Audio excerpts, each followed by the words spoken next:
So, General, my final question, I'm concerned about morale in the military.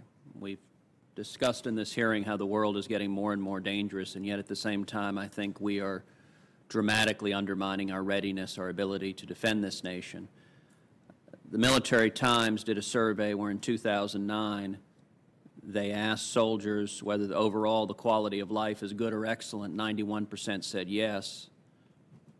In 2014, that number had dropped from 91% to 56%. Likewise, they asked whether the senior military leadership has my best interest at heart. In 2009, 53% agreed. In 2014, that had dropped in half to roughly 27%. Do you share the concerns about declining morale in the military? And if so, what do you see as the causes of it and the proper approach to fix it? No, Senator, thanks for the question. First of all, with regard to the morale of our force, it's clearly one of the things that distinguishes us, and I was able to say in my own opening statement that we have the most capable military force in the world today, and that clearly is rooted in the men and women that we have in uniform and their willingness to do what we've asked them to do over the last decade, and it's not something I'd be complacent about. I do have concerns as a service chief about how hard we've been running our men and women over the last few years.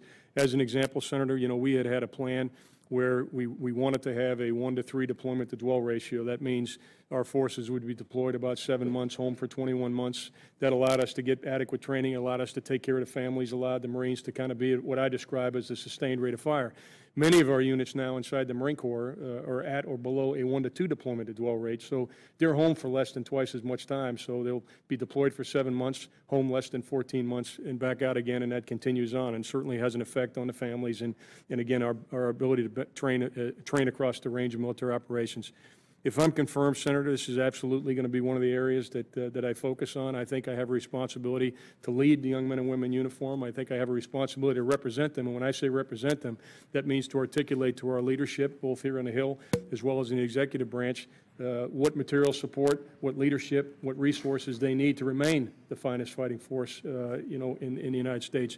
And it bothers me greatly if our young men and women don't have confidence in their senior leadership. And I can tell you that every day when I wake up, if I'm confirmed, that'll be an issue, a priority for me, that'll be exactly what I seek to do, is gain the trust and confidence of our young men and women and let them know that they are, in fact, properly represented back here in Washington, D.C., and that we as leaders recognize that we're asking them to do a lot, and they don't ask much more in return than to have the wherewithal to accomplish the mission with minimal loss of life or equipment. And I'll commit to you that that's exactly what I'll do. Thank you, General. Thank you, Mr. Chairman. Hasn't sequestration bred uncertainty which has contributed to this drop in morale? Chairman, thanks. I should have mentioned that when I talked about how busy the forces are.